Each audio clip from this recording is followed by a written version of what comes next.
निर्देशांक ज्यामिति के पहला चैप्टर का क्वेश्चन है। पहला चैप्टर है के का 12वां नंबर क्वेश्चन है भारतीय विज्ञान के बुक का। क्वेश्चन कह रहा है कि सिद्ध कीजिए कि 3 क्रमागत बिंदुएं 2,1, 5,-1 और 8,3 संरेख है। ये तीनों बिंदुएं क्रमागत दिया गया है।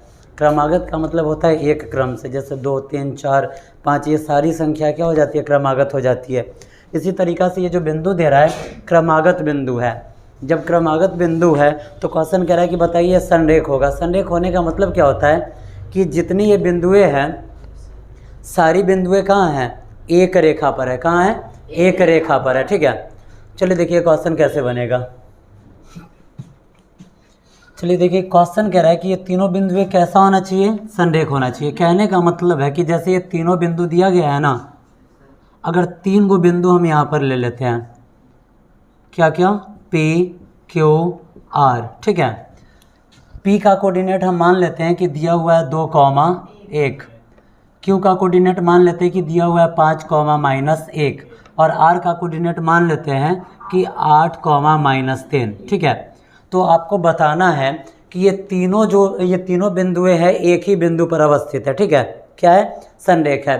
तो संरेख का पता कैसे चलता है, तो जब हम PQ को और QR को जोड़ेंगे और इस दोनों का योगफल इस पूरा के योगफल के बराबर हो जाए तो बिंदुएं क्या होता है, संरेख होता है। बिंदु संरेख कब होगा, जब इसका और इसका योगफल, कैसे, PQ और QR का योगफल बराबर हो जाए किसका, इस टोटल का, यानी कि PR का। किसका, PR का। कभी भी बिंदु अगर संरेख करने के लिए आपको बोला जा रहा है तो आपको करना क्या है, आपको यही साबित करना होगा कि इस दोनों बिंदुओं का योगफल इस पूरे रेखाखंड के बराबर हो तो बिंदु क्या हो जाता है, संरेख हो जाता है। चलिए देखिए कैसे क्वेश्चन बनेगा। हम देख रहे हैं कि यहाँ पर हमको PQ निकालना है, QR निकालना है और क्या निकालना है, PR निकालना है। इस दोनों को जोड़ेंगे, अगर इस दोनों का योगफल इसके बराबर आ गया तो हम समझ जाएंगे कि ये क्या हुआ, संरेख हुआ। और अगर इसके बराबर नहीं आएगा तो हम लिख देंगे कि ये बिंदुएं संरेख नहीं है। चलिए कैसे बनाएंगे, देखिए यहाँ पे लिखेंगे, यहाँ पर सबसे पहले यहाँ लिखेंगे, चलते सबसे पहले हम दूरी PQ निकालते हैं। क्या निकालते हैं, लिखेंगे दूरी PQ के लिए, क्या लिखेंगे, दूरी PQ के लिए। सबसे पहले दूरी PQ निकालने के लिए हमें क्या पता होना चाहिए, x1, x2, y1 और y2 पता होना चाहिए। PQ की दूरी निकालना है, इसलिए हम R बिंदु को छाटेंगे। ये हमारा x1, ये हमारा x2, ये हमारा y1 और ये हमारा हो जाएगा y2। ठीक है, लिखेंगे यहाँ पर x1, x2। अब देखिए यहाँ पे x1 के बराबर में हमको लिखना है 2, x2 के बराबर में हमको लिखना है 5। ठीक है, अब उसके बाद यहाँ लिखेंगे y1, y2। y1 का मान हमें निकालना है 1, y2 का मान हमें y1 का मान दिया हुआ है 1 और y2 का मान यहाँ पर है -1। ठीक है, अब लिखेंगे दूरी PQ बराबर, दूरी PQ बराबर, देखिए कितने बिंदुओं के बीच की दूरी निकालना है, कितने बिंदुओं के बीच की दूरी, 2 बिंदुओं के बीच की दूरी। तो जब 2 बिंदुओं के बीच की दूरी निकालना हो तो फार्मूला कौन सा लगता है, √x2 - x1 का स्क्वायर प्लस y2 - y1 का स्क्वायर, यही फार्मूला यूज होता है। चलिए यहाँ लिखते हैं, हम लिखेंगे x2 - x1 का स्क्वायर प्लस y2 - y1 का स्क्वायर। आगे बढ़ते हैं, देखिए यहाँ पे x2 का मान है 5, x1 का मान है 2, कॉमा नहीं देना है, माइनस देना है, 5 - 2 का स्क्वायर प्लस y2 का मान यहाँ पर है -1 और माइनस y1 का मान है 1। ठीक है, का स्क्वायर। आगे जब हम बढ़ेंगे तो देखिए 5 में से अगर 2 जाता है तो कितना बचता है, 3, तो 3 का स्क्वायर और प्लस माइनस प्लस 1 और 1 2, यानी कि -2 का स्क्वायर। आगे बढ़ाएंगे, 3 का स्क्वायर 9 और प्लस माइनस का स्क्वायर, आपको मैंने पिछले भी क्लास में बताया है कि माइनस का स्क्वायर क्या होता है, प्लस होता है, और 2 का स्क्वायर 2 दूनी 4, यहाँ पर लिखेंगे क्या, 4। अब देखिए 9 और 4 रूट अंडर में आ जाएगा 13, निकल गया, इसको यहीं पर छोड़ना है। अब आगे बढ़ते हैं, ये अभी हमने क्या निकाला है, दूरी PQ निकाला है। अब हमें निकालना क्या है, दूरी QR निकालना है। क्या निकालना है, दूरी QR। जैसे हमने यहाँ लिखा है कि दूरी PQ के लिए, वैसे ही हमें यहाँ लिखना पड़ेगा, क्या लिखना पड़ेगा, दूरी क्यू आर के लिए। ठीक है, यहाँ पर आप लिख दीजिए एक बार क्या, पुनः लिख दीजिए, क्या लिखेंगे, पुनः। अब आइए फिर से आपको x1 x2 y1 और y2 लिखना पड़ेगा। अब चलिए इधर देखिए, आपको क्या निकालना है, बिंदु QR के बीच की दूरी निकालना है।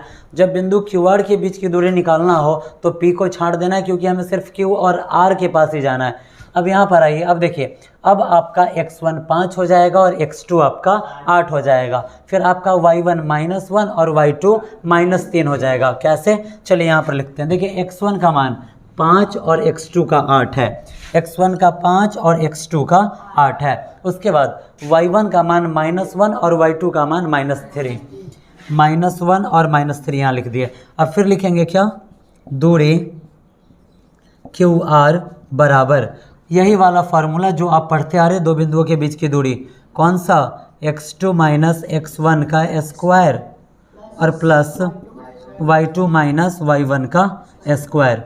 चलिए आगे बढ़ते हैं। देखिए x2 का मान आप देखिए आपके पास 8 है, माइनस x1 का मान देखिए 5 है आपके पास का स्क्वायर, प्लस y2 का मान आप देखिए -3 है, माइनस और y1 का मान है -1, तो माइनस माइनस प्लस 1 हो जाएगा का स्क्वायर।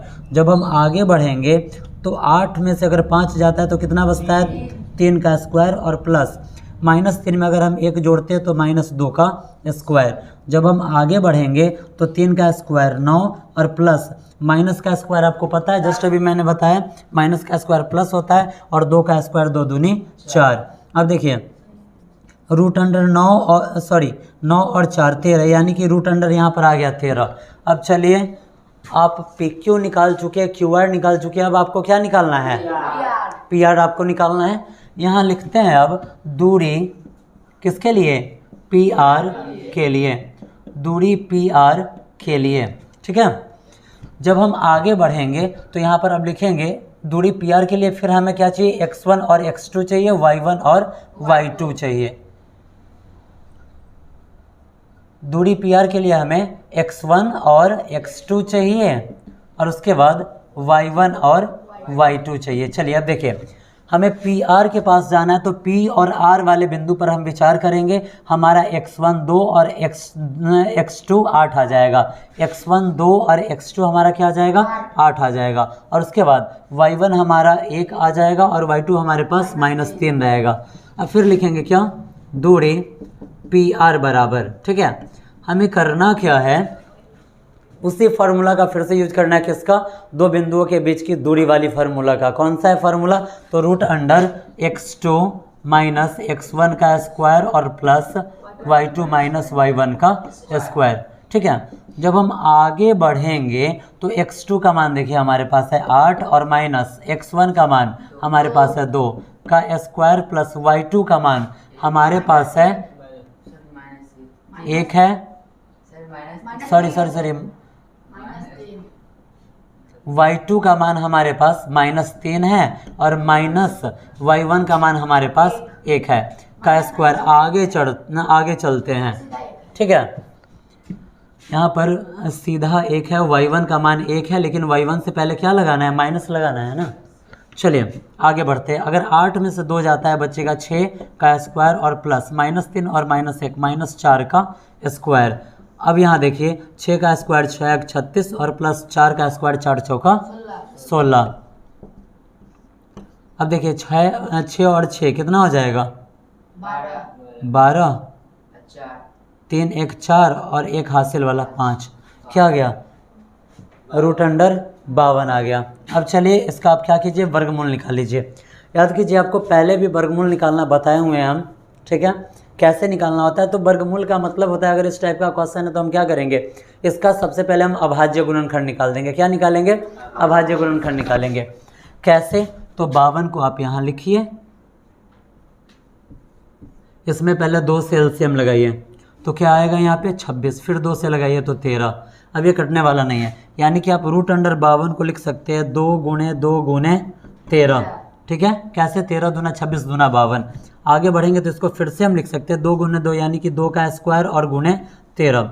फिर हम आगे बढ़ेंगे तो 2 के ऊपर स्क्वायर है, स्क्वायर से रूट टूट गया, यानी कि 2 आ गया बाहर और रूट अंडर यहाँ पर बच गया 13। ठीक है, अब हमें साबित क्या करना था, हमें साबित करना है कि तीनों बिंदुएं क्या है, संरेख है। क्या है, तीनों बिंदुएं संरेख है। अब हम लिखेंगे बिंदुएं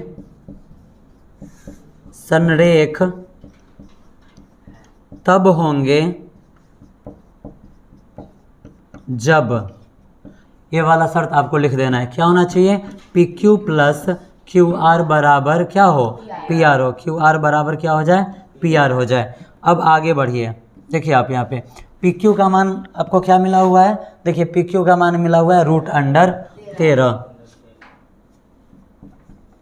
प्लस क्यू आर का मान आपको क्या मिला हुआ है, रूट अंडर 13, रूट अंडर 13 के बराबर में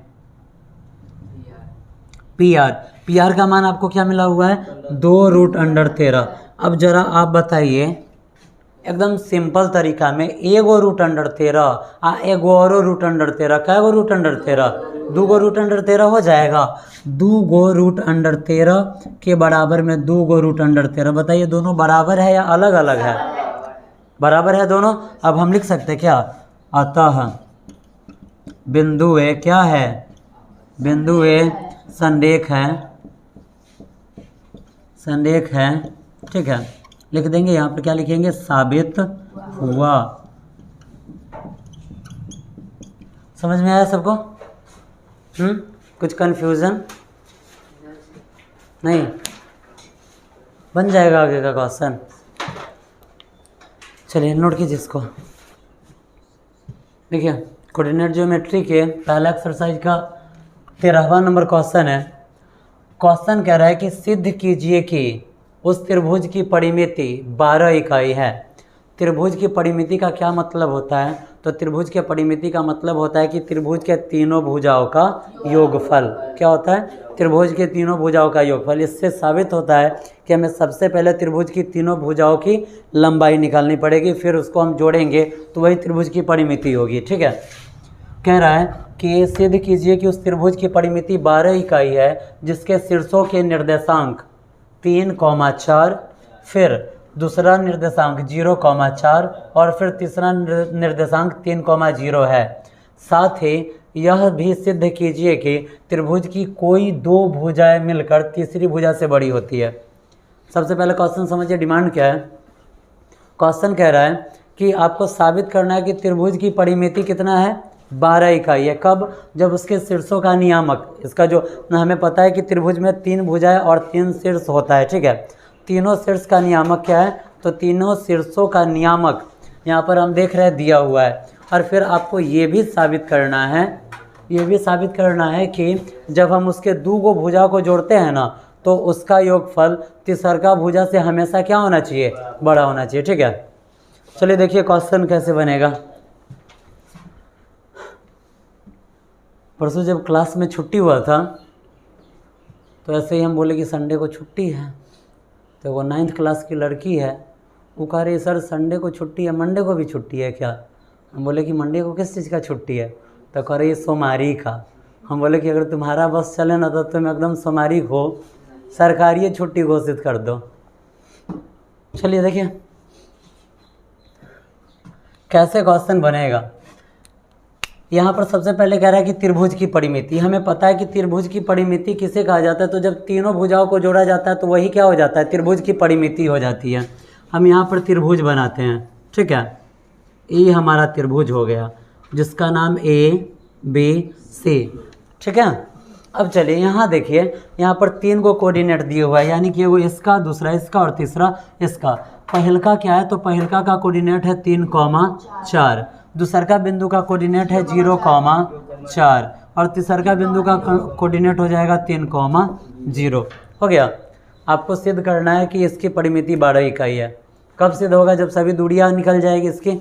सबसे पहले हम दूरी निकालेंगे AB। ठीक है, जैसे पिछला क्वेश्चन यानी कि ये जो 12 नंबर क्वेश्चन बताया गया उसमें कैसे बनाया गया था क्वेश्चन, हम सबसे पहले लिखेंगे क्या, दूरी किसके लिए, AB के लिए, दूरी AB के लिए।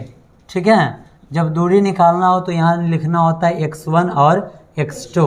अब चलिए जब ए बी दूरी निकालना तो ए बी बिंदु पर चलते हैं। इस सिचुएशन में हमारा ये x1 और ये हमारा x2 हो जाएगा और ये हम पॉइंट हमारा y1 और ये y2 हो जाएगा।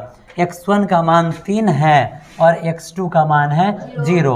उसके बाद लिखेंगे y1 y2।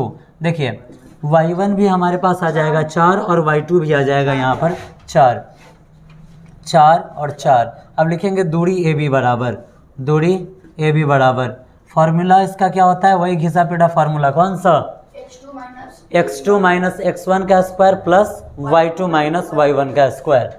लिखेंगे यहाँ पर x2 माइनस x1 का square plus y2 minus y1 का स्क्वायर।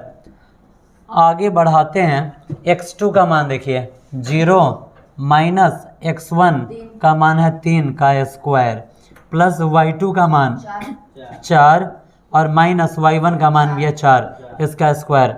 आगे बढ़ाएंगे 0 माइनस 3 यानी कि 3 का स्क्वायर करना है, 3 का स्क्वायर 9 और प्लस 4 माइनस 4, 4 माइनस 4, 4 में से 4 जाएगा 0 और 0 का स्क्वायर 0। जब 9 में हम 0 जोड़ेंगे तो रूट अंडर 9 और 9 का वर्गमूल निकलता है क्या, 3 निकलता है। इतना सबको पता है। अब चलिए लिखेंगे पुनः, पुनः दूरी ए भी निकल चुका है। अब दूरी निकालेंगे BC। क्या निकालेंगे, BC। लिखेंगे दूरी BC के लिए, दूरी BC के लिए, ठीक है। जब दूरी BC निकालना हो तो अब हमारा x1 ये, x2 ये, y1 ये और y2 ये हो जाएगा, ठीक है। लिखेंगे यहाँ पे, क्या लिखेंगे, लिखेंगे यहाँ पर x1 और x2 लिख देते हैं और x1 का मान लिखिए 0 और x2 का 3, 0 3, y1 y2। देखिए y1 का मान आपके पास आ जाएगा 4 और y2 का 0।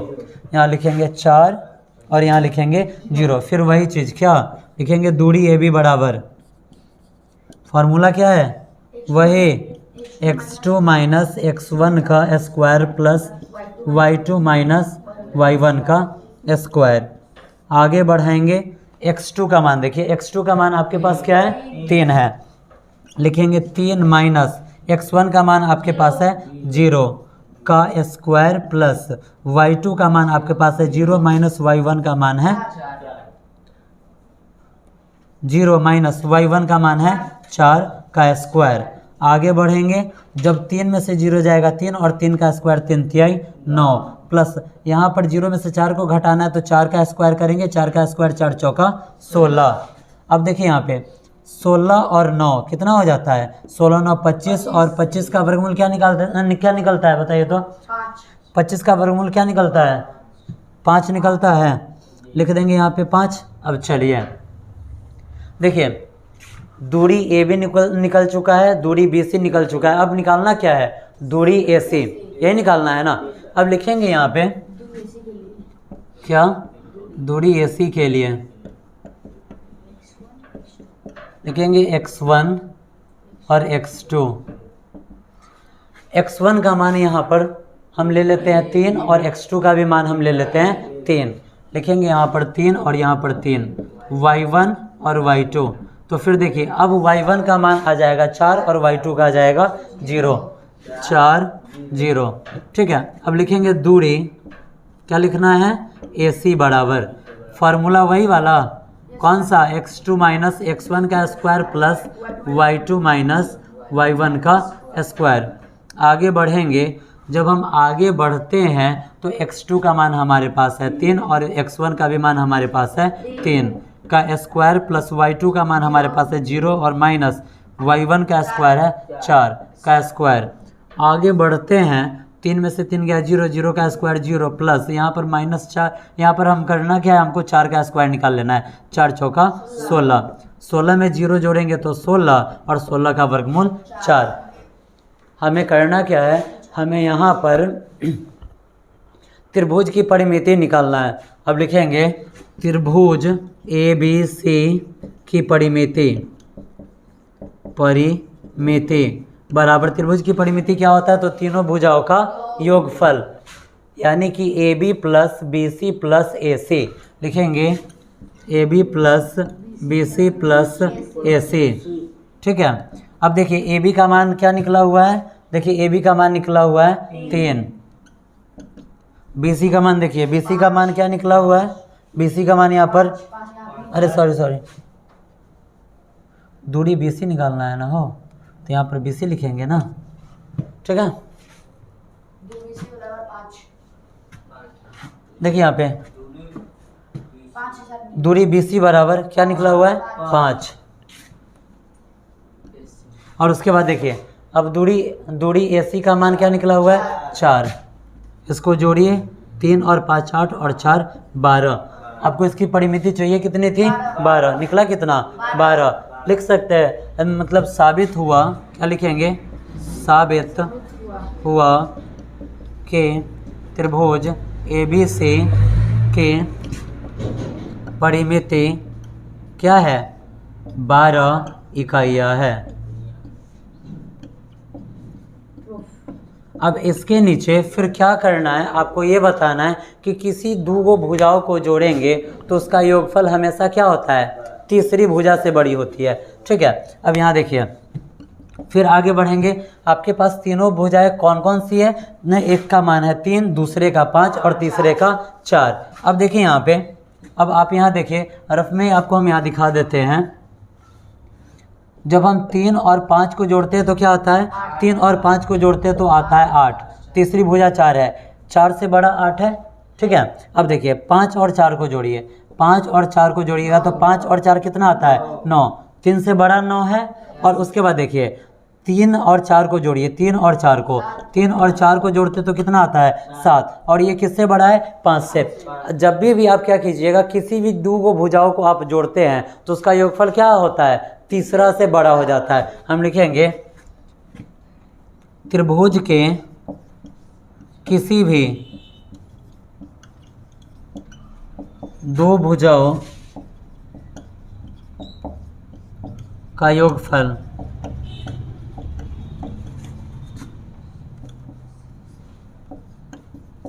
तीसरी भुजा से बड़ी होती है।